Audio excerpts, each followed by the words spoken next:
state your name, the country you're from, and ask the question that we can pose.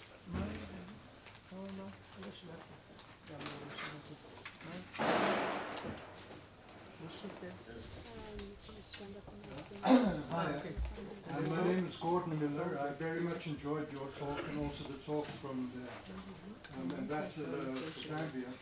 I'm interested to know why you think certain African countries like South Africa have managed to transcend ethnic groups. For example, the allegiance of someone who's a Xhosa speaker or Zulu speaker or Venda speaker, if they support the ANC, they generally support the ANC well above their support for their ethnic group.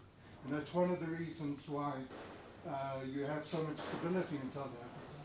But it seems that in other countries, and if I'm not mistaken, in Kenya itself, a lot of the voting tends to be along tribal lines or along party lines that represent tribes. Why do you think it's worked in some African countries and not in others? Well, let me say, there are historical differences. You see, South Africa, as you know, was one of the last countries in Africa to be liberated. It was after a long armed struggle by the ANC against the apartheid regime in South Africa. That somehow united the people of South Africa, brought them together as a people. But secondly, ANC itself has a very strong ideology of non-ethnic, non-racist, non-sexist society, which itself has been able to unite people, bring people together, and people now share common values. Kenya, again, you want to contrast it with next door Tanzania, which is your next door neighbor. Also, we don't have tribalism very much in Tanzania. In Tanzania, because Mwalimu Nyerere, the founding father of the Tanzanian nation itself, professed the unity of the Tanzanian people, what they call Tanzania, being a Tanzanian first before you become a member of any other ethnic community later, and created higher values on which people would aspire to, that brought people together, as opposed to the leadership in Kenya. Kenyan leadership, but Kenyan people were just like South Africa, very united during the struggle for independence. And you know that apartheid had started more in Kenya than South Africa. That's why we had that armed struggle in Kenya. During that period of time, there was this racial discrimination in the country. People were categorized. You had the white at the top, then the Indian at the number 2, then you had the Arab, number 3, and then the Africans down that scale. So the people were united as one people, irrespective of their ethnic backgrounds. And they fought for independence together. But as I said, what happened in other African countries is that the elite quickly then surrounded the leadership. The leadership surrounded itself with the elite members from their communities. What we had was an ideological challenge in the country. The country was split, particularly on the issue of land, how to share the land which had been taken by the colonialists, the white settlers, some of whom were moving to Zimbabwe, then Rhodesia and South Africa and back to UK.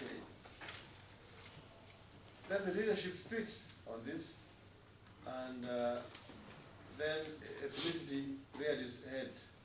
I've been saying that ethnicity is the disease of the elite. The elite are the ones who, in competition for resources in the country, revert back to ethnic ideology.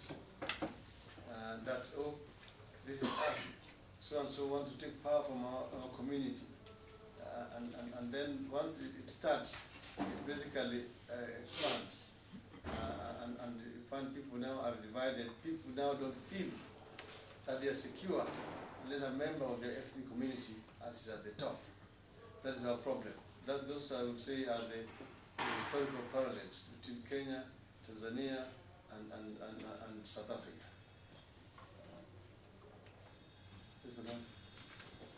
Good morning. My name is Valerie. I'm from Kenya. My question is, I pick something from your speech which is very interesting. It has to do with Africa's dependence, heavy dependence and reliance on FDI, foreign direct investments, which is growing. And we also have the challenge of sort of a lack of rule of law in most of our African states. And this is a threat that is affecting most of the investors who would like to come and invest, because there's a lack of rule of law. We have conflicts that are bound to arise between unstable governments and the investors that are coming into the country. But nonetheless, the World Investment Program and its report shows that the investment rates are growing. What do you think could be in place, if any, that is helping these investors come into Africa nonetheless? And even if we don't have anything in place, do you think we have something that can help to instill the rule of law and manage conflict and instability in Africa so that we can tap more of this FDI? Well, yes, FDI is very crucial to growth and development of any economy. You need to ask the Israelis here, because there's a lot of FDI coming to Israel.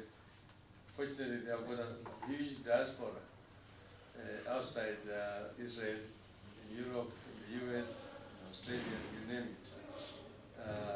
So every country requires that the FDI. But generally, FDI, as you mentioned, is very risk shy. They really try to shy away from environments where there's very high risks, generally. That's why conditions president to attracting foreign direct investment in the country. These ones include, number one is security, number two is infrastructure, number three is corruption, and number four is bureaucracy. So, and if you don't address those, you don't expect to get more foreign direct investment coming to the country. That's why I've talked about, Africa actually basically is sliding back in some cases. Because the moment you don't have the checks and balances, corruption takes root.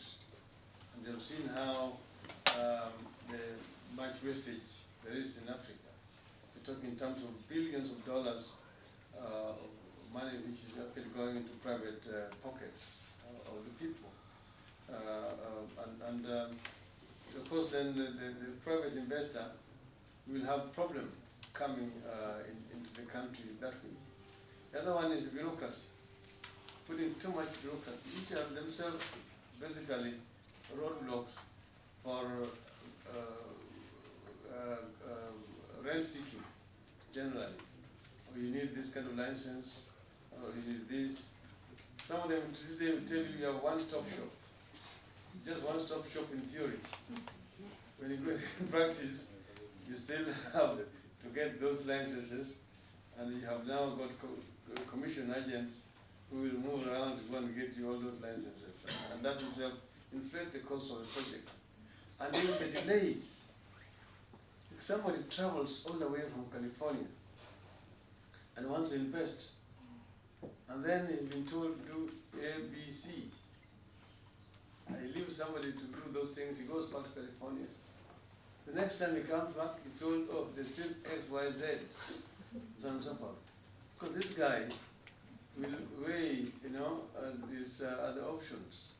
Say, for example, if I went, for example, to Colombia, we would not have to require all these things, and Colombia is just next door.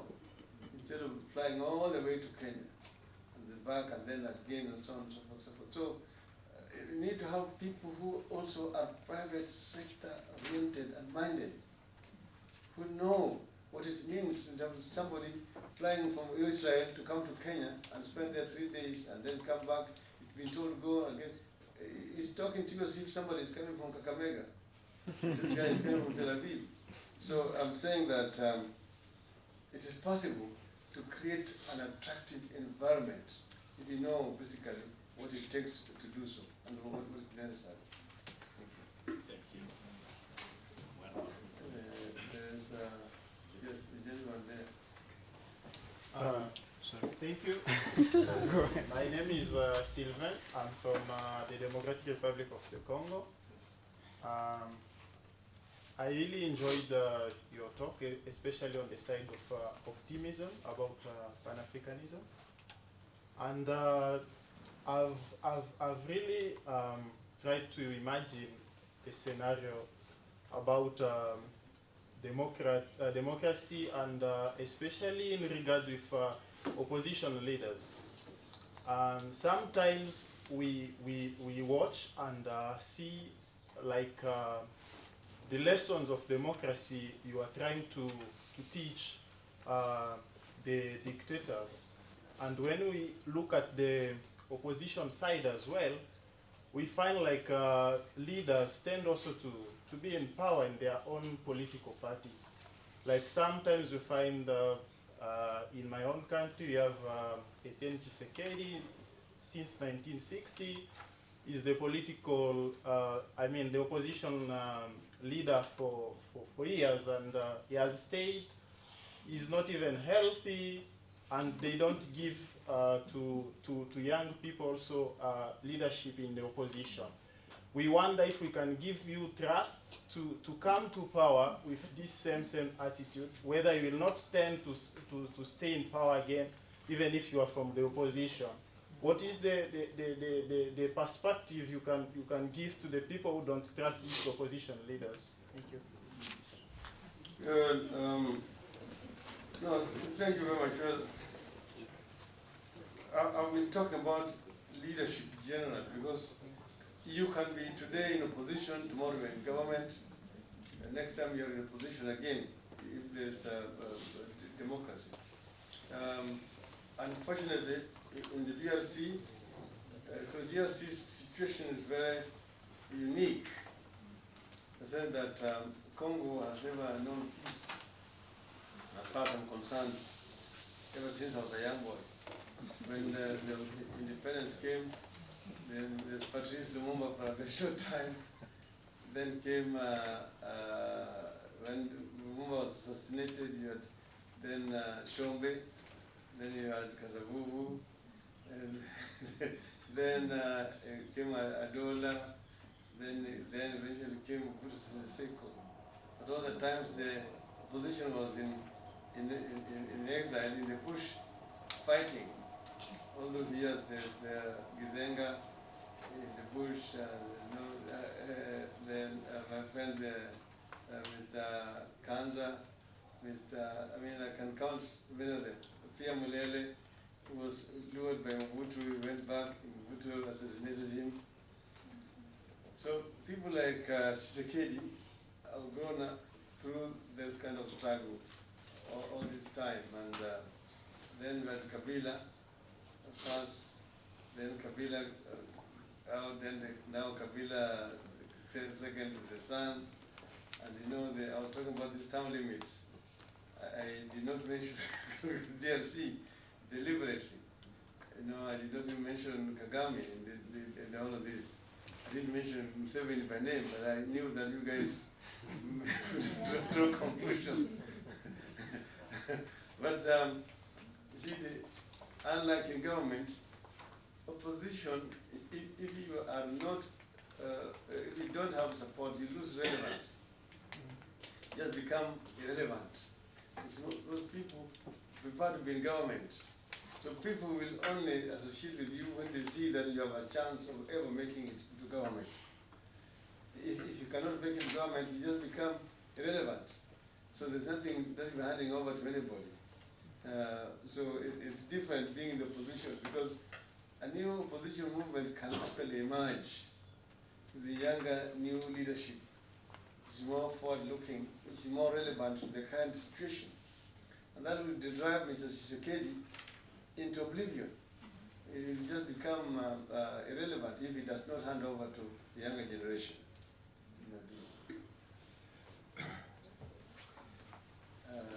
See, there's a lady there.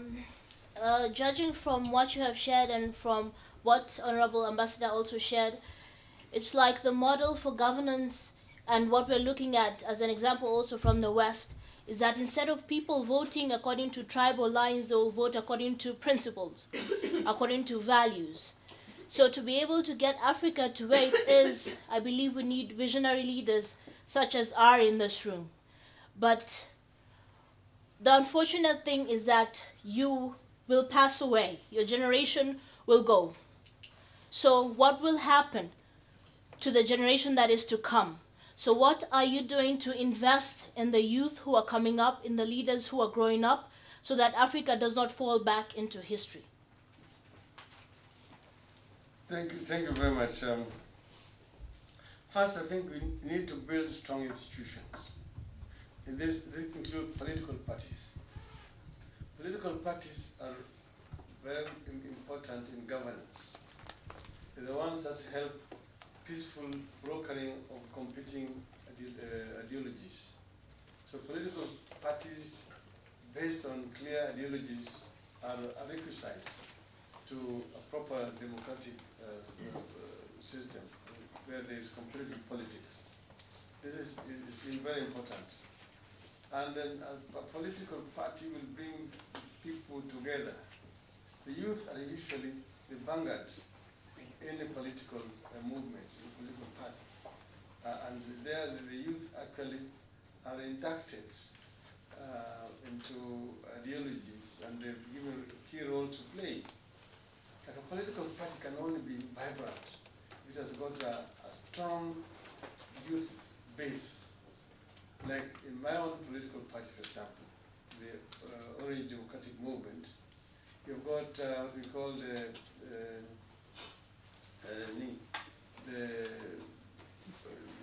Young Orange League, the Youth League. We have also a Women League within our movement.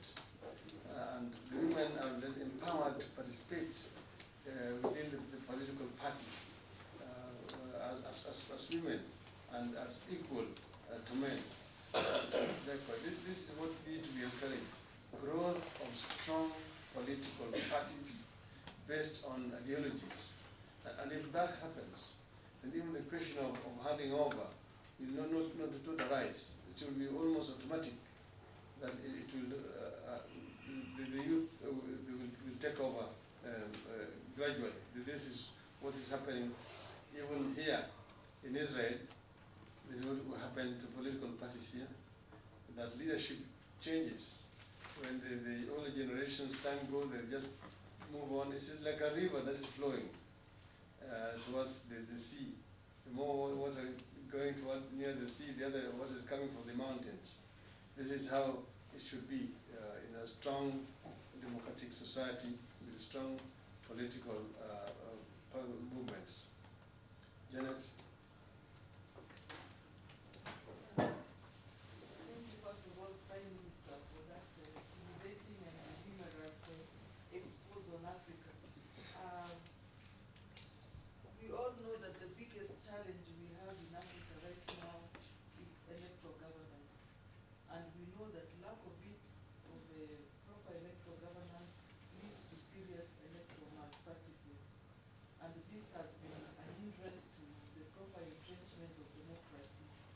I'm very glad that I saw you mention something about it and generally what has happened now. I wanted to ask you as a senior statesman in Africa and Pan-African. Yesterday you told us you are a Pan-African positivist. What would you recommend or what tools would you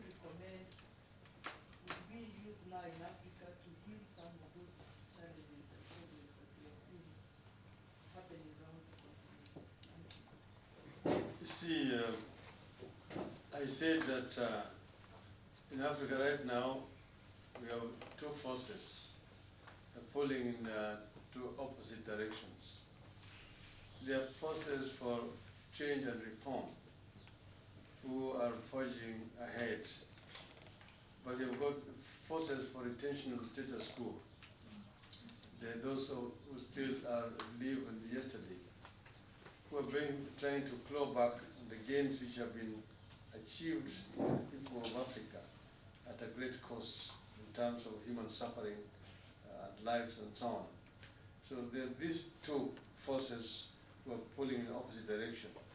That's why you can see that AU, which had been formed as a successor to OAU, the very progressive charter, is now held hostage by some of these forces, so that the AU is not able to deliver on its promise to the people of Africa as it's currently constituted. Because these people are just looking at themselves. We are talking about African Court of Human Rights, which is now limping in Arusha. They're telling you that it's supposed to be a substitute for ICC. Yet they're not even funding it. There's nothing you can do. They have not even signed the proper protocols to bring it into life. So they want just to go back to where Africa has come from, where once somebody was in power, it could not be questioned, non-interference in the internal affairs of a neighbor state. But there are also other leadership. You can see Botswana. Botswana president has been the consistent voice of reason on the continent.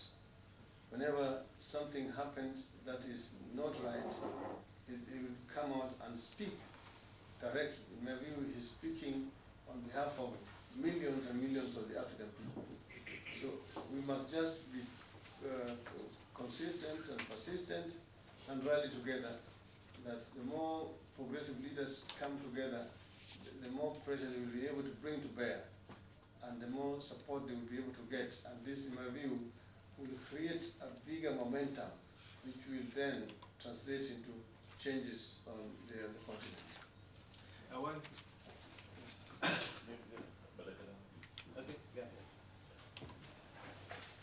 No, I must thank you very much for the exposition. It was very stimulating. And that of one Ambale. Ambale is headquarters of the Ohio community in Kenya. We may be our king.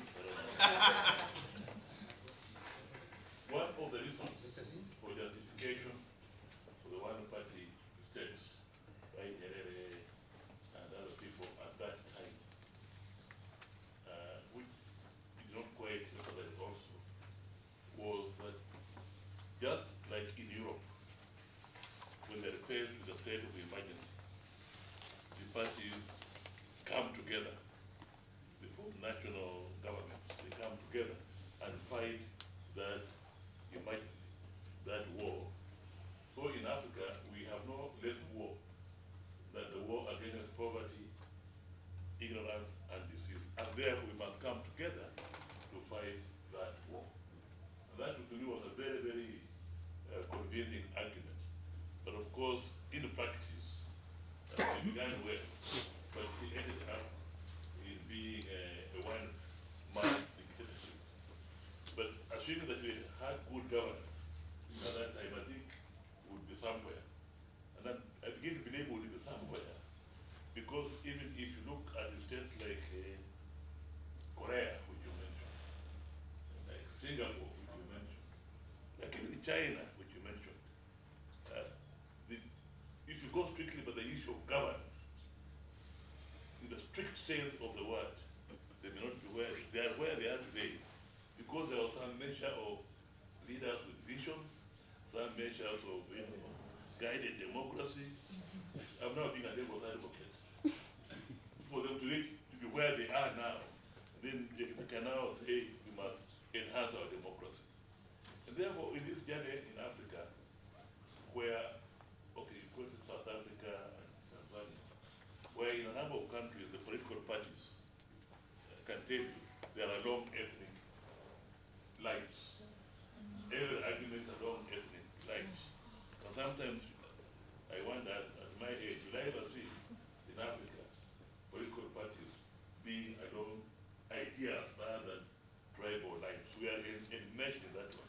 And that's why you see even at the African Union, the type of leaders that emanate from there is what's going on in Africa today. How shall we ever get out of this and have a leadership that can now fight this war against corruption, against this war against poverty and disease to a successful end? You have talked about corruption, yes, but how do we remove corruption? How do we remove ethnicity, those two evils, from our society? What structures we need to put in place? If you have convinced people quietly and so on, I can tell you, it's going to take a long time because we're just going round and round, round and round. You think that you are there, and then you're sort of back again to where you began, and the circle goes on, goes on, goes on, goes on. And yet I want to see when I die in Africa, which is also as much developed as place like Israel. Yes, see, no, you're right. First, you're a little bit diplomatic. You're talking about, guided democracy. Actually, it's also called benevolent dictatorship.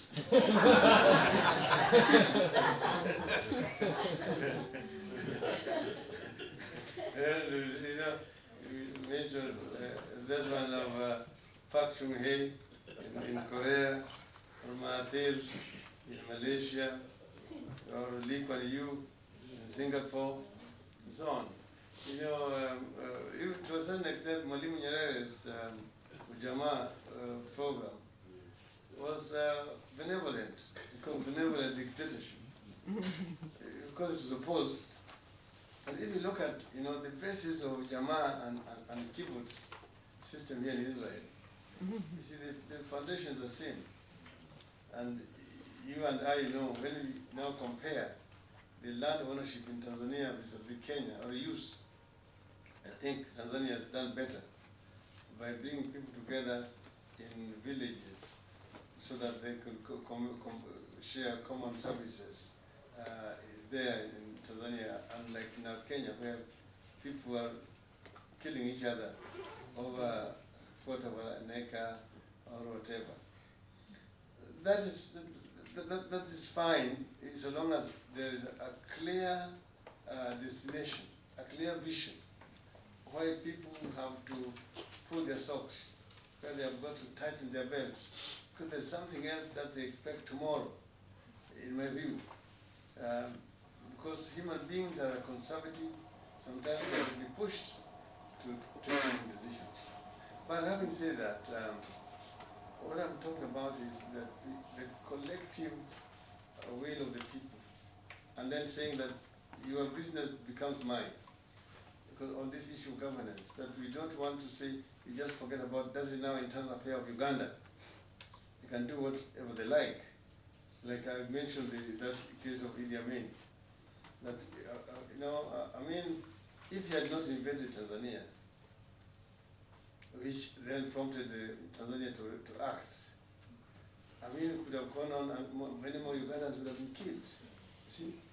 So it is important to make your neighbor's business your own business.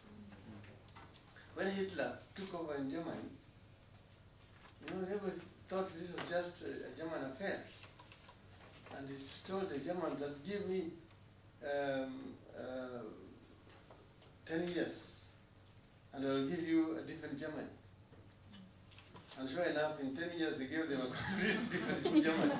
You see, not the Germany they expected. Anyway, fascism grew. Britain was just thinking, Hitler has given us an assurance he will not attack Britain. Therefore, he was okay, so long as he was doing this to Poland. And even Stalin actually even had his own spies assassinated, who said that Hitler was planning to attack Russia, until it came. By the time it reached that stage, it was too late. And a lot of damage was done to humanity, we all know.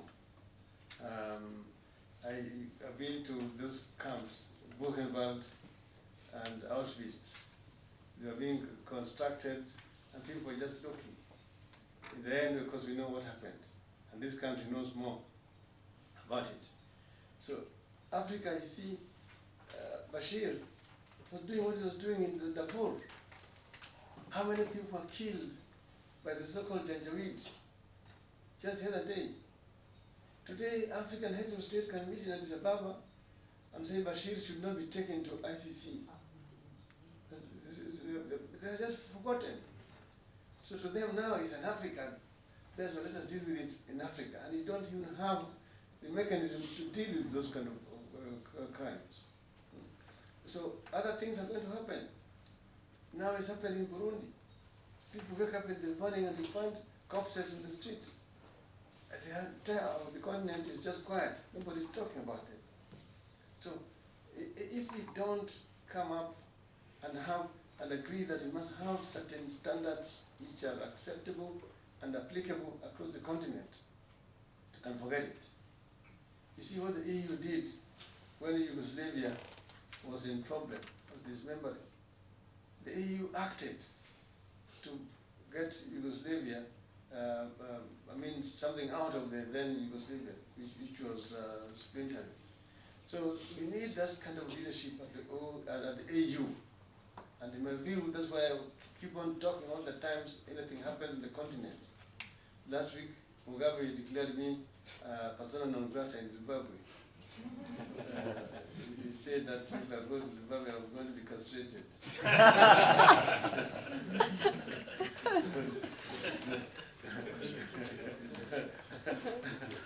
But I will not stop talking.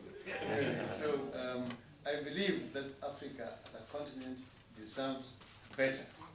And that Africans really need to be members of the human race, the human community on equal terms. And that it is achievable, we can do it. Thank you very much. Thank you.